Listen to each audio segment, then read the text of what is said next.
NDC government is also saying that we'll introduce legislation to usher in a new era of government scholarships.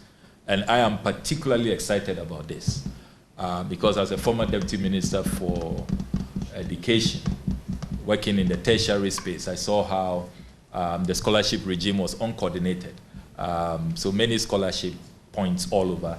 The presidency has one, under the scholarship secretariat you have the GMPC, you have Cocoa Board, you have Get Fund, and scattered all over the place. We are saying that for the first time in this country's history, we are going to have one legislation to coordinate scholarship, bring all of them in one pool, and align them to national development. Should we be sending people out to go and do some kind of courses? I don't want to offend anybody. How does that really align with our national development? Where should we be? What are our human resource gaps in the next 5 years, the next 10 years, the next 15 years? What should we do? You go to our districts, they tell you critical shortage of various professionals, and yet our national scholarship regime does not align with those needs. But worst of all, ladies and gentlemen, the corruption which has engulfed this country has also taken over scholarships.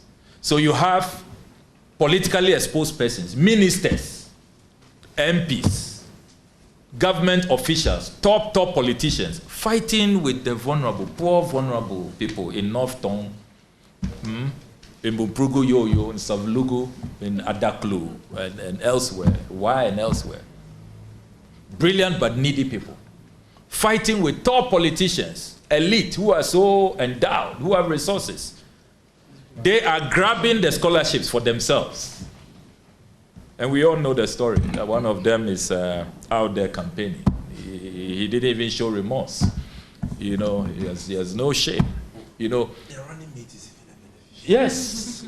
You know, so we are saying that the new law will totally prohibit politically exposed persons. You are not allowed, you can't benefit. If you are a government minister serving under President Mahama, you, your wife, your children cannot benefit. No appointee can benefit from scholarships. We are going to have a law and it will be clear.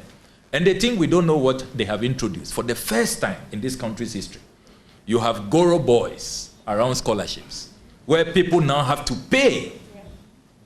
They come to us always. We get the petitions. We know in Parliament, the Chief Whip is here. We have been petitioned. Goro boys, if you don't pay, how can brilliant but needy people come up with 80,000, 100,000, 120,000 cities? I mean, the corruption, it has no limits. It has no conscionable levels. Even poor, vulnerable people, they are exploiting them. So we are saying that, look, enough of this madness. We are going to have a new law to regulate scholarships and make sure that the scholarships are reserved for the poor, the vulnerable, needy but brilliant, and those who are going to pursue courses that align with our strategic national development objectives.